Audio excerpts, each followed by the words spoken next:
नमस्कार मित्रांनो, मन धागा धागा जोडते नवा या मालिकेच्या आजच्या भागात आज आपण बघणार आहोत.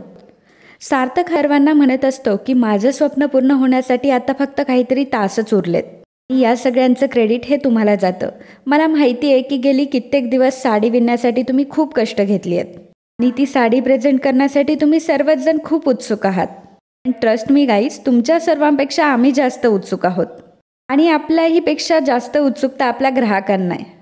तो उद्या संध्याकाळी आपला फॅशन शो असणार आहे आणि एक लक्षात ठेवा की तुम्हाला मैदान गाजवायचं आहे. सो राज्याध्यक्ष एंटरप्राइजेसकडून तुम्हा सर्वांना खूप खूप शुभेच्छा. सर्वजण टाळ्या वाजवतात. सार्थकचं मनोगत आता संपलेलं असतं, त्यामुळे सर्वजण तिथून निघून जात असतात. तेव्हा सार्थक हा आनंदीला म्हणतो की मिस आनंदी, तुम्ही जरा माझ्या केबिनमध्ये या.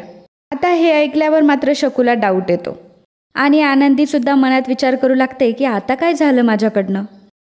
माफ करा मित्रांनो, पण जर तुम्ही चॅनलवर नवीन असाल किंवा अजूनही चॅनलला जर सबस्क्राईब केलं नसेल तर प्लीज सबस्क्राईब करा आणि बेल आयकॉनवरही क्लिक करा. स्टार प्रवाहावरील सर्व मालिका तुम्हाला आमच्या चॅनलवर बघायला मिळतील. धन्यवाद. आता सार्थकने आनंदीला केबिनमध्ये का बोलवलं या गोष्टीमुळे रेश्माचंही डोकं सटकलेलं असतं. तर इकडे सावंत काकू साखर घेण्यासाठी घरी आलेले असतात. मालती त्यांना साखर आणण्यासाठी किचनमध्ये गेलेली असते. सावंत काकू अण्णांना म्हणतात की काय झालं हो तुमच्या आनंदीचं. त्यावर अण्णा म्हणतात की आमची आनंदी तर मस्त आहे. सावंत काकू म्हणतात की अहो काय मस्त आहे, इथे डिवोर्सपर्यंत आलंय प्रकरण. मालती ही साखर घेऊन तिथे आलेली असते. अण्णा त्यांना म्हणतात की बरं मग काय झालं. सावंत काकू म्हणतात की अहो तुम्हाला काय वाटलं, एवढं सोपं असतं का ते. हो, मी मालतीला केव्हापासून सांगते की जरा सांभाळूनच राहा, दोघांमध्ये काहीतरी समेट करा म्हणजे सगळं कसं ठीक होईल. अण्णा म्हणतात की अच्छा, म्हणजे तुम्ही भरवता मालतीच्या डोक्यात हे सगळं. तर सावंत काकू म्हणतात की भरवते म्हणजे. अण्णा उठतात आणि म्हणतात की भरवताय म्हणजे भरवतातच, म्हणून तर हिच्या मनातली आनंदीविषयीची काळजी जात नाहीये. पण तुम्हाला एक गोष्ट सांगून ठेवतो की आनंदी ही उकिरड्यावर पडलेली नाहीये, ती तिच्या आईवडिलांच्या घरी आहे. त्यावर सावंत काकू म्हणतात की अहो तुम्ही तर मलाच बोलताय, ही तर आपलं फक्त शेजार धर्म म्हणून सांगितलं तुम्हाला. अण्णा म्हणतात की कसला शेजार धर्म हो. शेजार धर्म असतो तो एकमेकांना आधार देण्याचा, एकमेकांना धीर देण्याचा आणि सुखदुःखात एकत्र राहण्याचा. हे असलं मानसिक खच्चीकरण करण्याचा नसतो हो शेजार धर्म. सावंत काकू म्हणतात की अहो मी तर फक्त काळजीपोटी सल्ला दिला हो. अण्णा म्हणतात की मला वाटत नाही आम्ही काही चुकतोय. आणि तुम्हाला काय वाटतो, ज्याच्याकडे घडतं ना त्यालाच कळतं. स्वतःवर जेव्हा वेळ ओढावते ना तेव्हा कळतं की काय करावं आणि कसं करावं ते. देव ना करो तुमच्यावर कधी अशी वेळ येऊ. मालती म्हणत असते की हो हे सगळं काय बोलताय तुम्ही. अण्णा म्हणतात की जर चुकून तुमच्यावर अशी वेळ आली तर मी फक्त तुम्हाला हाच सल्ला देईल की तुम्ही तुमच्या मुलीच्या बाजूने उभे राहा. मालतीच्या हातातून साखर घेऊन सावंत काकूंना साखरेची वाटी ते देतात आणि म्हणतात की साखर नेताय, गोड पण बोला. आणि मग सावंत काकू तोंड वाकडं करत तिथून निघून जातात. मालती अण्णांना बोलायला जाते तेव्हा अण्णा म्हणतात की बस, कोण काय बोलतंय याच्याशी मला काही घेणं देणं नाहीये मालती.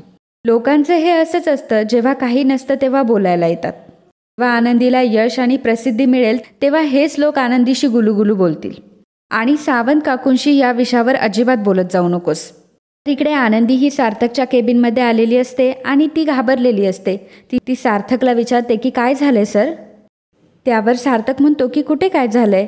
आनंदी म्हणते की मग तुम्ही मला केबिनमध्ये कशाला बोलवलंय. सार्थक म्हणतो की अहो मग त्यासाठी काही व्हायलाच पाहिजे का.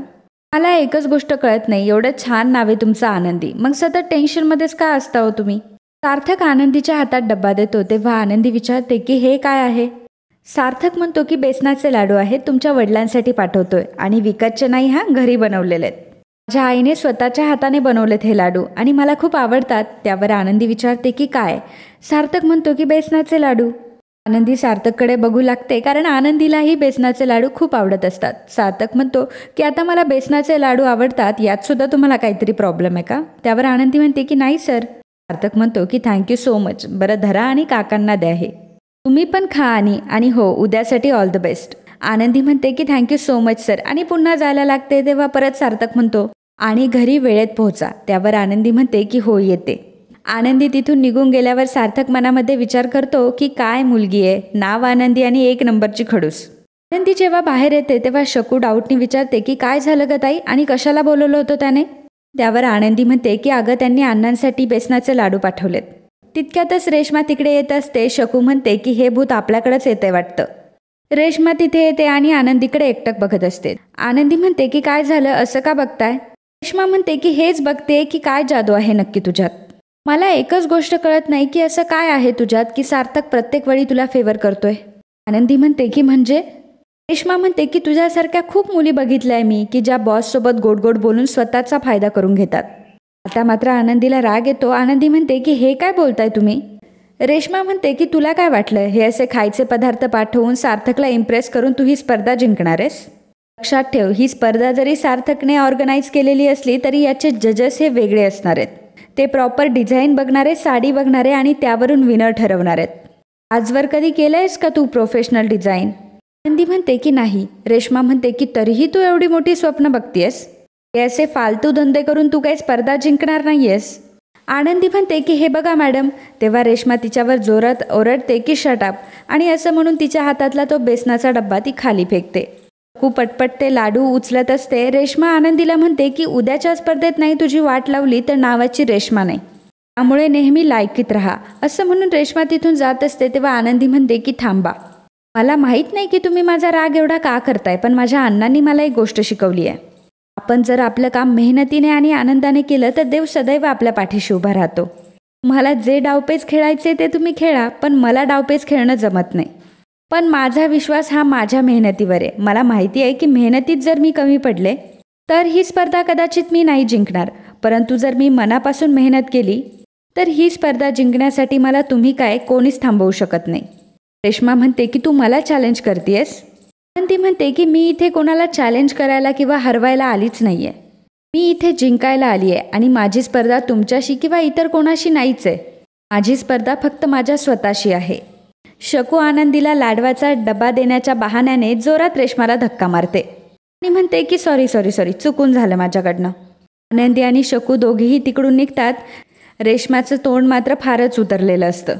दुसऱ्या दिवशी सकाळी पूजेची तयारी सुरू असते आणि अण्णा हे सहज पेपर उघडतात. पेपरावर पहिल्याच पानावर त्यांना आनंदीचा फोटो दिसतो. अण्णा खूपच खुश होतात आणि म्हणतात की अगं आनंदी बाहेर आहे, तुझा फोटो पेपरमध्ये छापून आलाय. आनंदी जेव्हा बाहेर येते आणि बघते तर तिलाही खूप आनंद होतो. मालती, लीना, अण्णा आनंदीकडे खूप प्रेमाने आणि कौतुकाने बघत असतात. अण्णा म्हणतात की राज्याध्यक्ष एंटरप्राइजेसच्या 15 स्पर्धकांचा फोटो आहे आणि सगळ्यात मध्यभागी आहे आनंदी. आनंदी, हा फोटो बघून मला असं वाटतंय ना की ही स्पर्धा तू नक्कीच जिंकणार.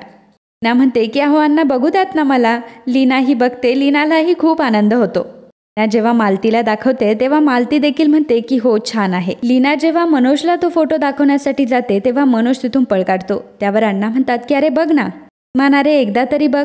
तुझी बहीण तुझ्या क्रिकेटच्या बातम्यांची कात्रणं काढून ठेवायची. आज पहिल्यांदा फोटो आलाय तिचा पेपरामध्ये, निदान तू बघ तरी. कौतुक करता आलं नाही तर नको करूस, पण निदान आनंदात तरी सहभागी हो. आनंदीचा तो फोटो बघून मनोजला खूप छान वाटतं आणि आनंदीबद्दल खूप प्राऊडही फील होत असतं, परंतु तो चेहऱ्यावर दाखवत नाही आणि म्हणतो की छान आहे. एवढं बोलून मनोज तिकडनं निघून जातो. लीना म्हणते की अण्णा हे जरी वरवर असे दाखवत असले ना तरी आनंदीबद्दल त्यांना खूप प्रेम आहे आणि त्यांच्या मनात तिच्याबद्दल खूप माया पण आहे.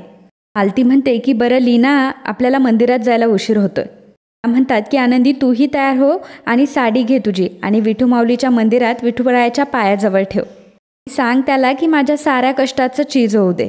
तर सानू नाचत नाचत तिथे येते आणि म्हणते की बघा मी सगळ्यांच्या आधी तयार झाली आहे. त्यावर आनंदी म्हणते की अरे वा, झाली का आमची रखुमाई तयार? चला मग. आणि मग सर्वजण देवळात जातात. तर इकडे अंशुमन हा सावंत काकूंकडे आलेला असतो. तेव्हा सावंत काकू म्हणते की ओ माझ्यासोबत बोलायला येऊ नका हा तुम्ही. तुमच्याबद्दल काय मी बोलले आणि त्या अण्णांचे 2 शब्द मला ऐकून घ्यावे लागले. तुम्ही आणि तुमची बायको काय वाटेल ते गोंधळ घाला, पण मला तुमच्याशी काही घेणं देणं नाही आहे. आता तर काय म्हणे तिची साडी छान तयार झाली आहे. तुमच्या हातात कसली येते ती आता, आणि आजच स्पर्धा आहे ना. बघा आता तिकडेच मिरवेल ती. तुम्ही आता विसरून जा सगळं. तुम्ही बसा आता असेच. असं म्हणून सावंत काकू तिथून निघून जातात. अंशुमनला मात्र फारच राग येत असतो. अंशुमन म्हणत असतो की काय करू आता ह्या आनंदीचं, आणि तेवढ्यातच त्याला अण्णांचा आवाज येतो. तो बघतो की घरातील सर्वजण हे मंदिरात चाललेले असतात. लीना आणि आनंदी दोघी स्कूटीवर जात असतात. तेव्हा अण्णा म्हणतात की आम्ही सानूला घेऊन येतो रिक्षात, तुम्ही दोघी जणी जा स्कूटीवर. अण्णा आनंदीला विचारतात की आनंदी साडी घेतली आहे का? त्यावर आनंदी म्हणते की हो अण्णा घेतली आहे, ही बघा साडी. अंशुमनने हे सर्व बघितलेलं असतं आणि त्याच्या डोक्यात वेगवेगळ्या कल्पना सुरू होतात. आनंदी आणि लीना आणि घरातले सर्वजण जेव्हा विठुरायाच्या मंदिरात आलेले असतात तेव्हा विठुरायाचा गजर सुरू असतो. सर्वजण देवाजवळ येतात. आनंदी विठुरायाच्या पायाजवळ साडी ठेवते आणि मनोभावे विठ्ठलाची पूजा करत असते आणि प्रार्थना करत असते. मालती फक्त देवाकडे एवढीच प्रार्थना करत असते की देवा, मला माझ्या आनंदीची खूप काळजी वाटते, फक्त माझी काळजी दूर कर. तिचा संसार पुन्हा एकदा बहरू दे, मी हात जोडते तुला. आनंदी देवाकडे प्रार्थना करत असते, देवा विठ्ठला, मी खूप मेहनत करून एक स्वप्न बघितलंय. माझं ते जर स्वप्न पूर्ण झालं तर माझ्या भावाने जो काही माझ्यासाठी त्याग केलाय ते सगळं माझं कष्ट दूर व्हायला मदत होईल. देवा, ही साडी मी माझ्या स्पर्धेसाठी विणली आहे आणि सगळ्यात आधी ती तुझ्या पायथ्याशी ठेवायला आली आहे. असं म्हणतात की तुझ्या चरणी आल्यावर बुडणाराही वाचतो. तेव्हा तू मलाही तारून ने. तेवढ्यातच अंशुमनही तिथे आलेला असतो आणि तो आनंदीला बघतो.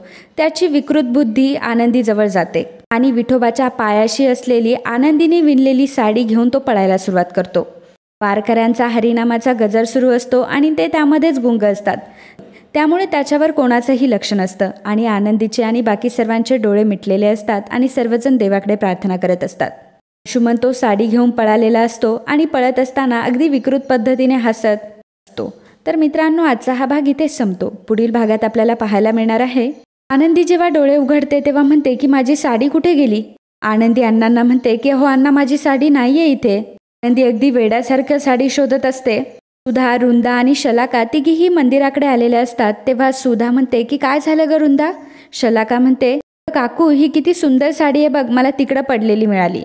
आनंदी अगदी सगळ्यांना अगदी वेड्यासारखं साडीबद्दल विचारत असते आणि तिला खूपच टेन्शन आलेलं असतं. सुधा जेव्हा मंदिरात येते तेव्हा पुन्हा विठोबाच्या पायथ्याशी ती साडी ठेवते आणि म्हणते की देवा, ही साडी ज्याची कोणाची असेल त्याला मिळू देत. आनंदी अण्णाला म्हणते की अण्णा, आता मी त्या देवालाच विचारणार आहे की तो का माझ्याशी असं वागला.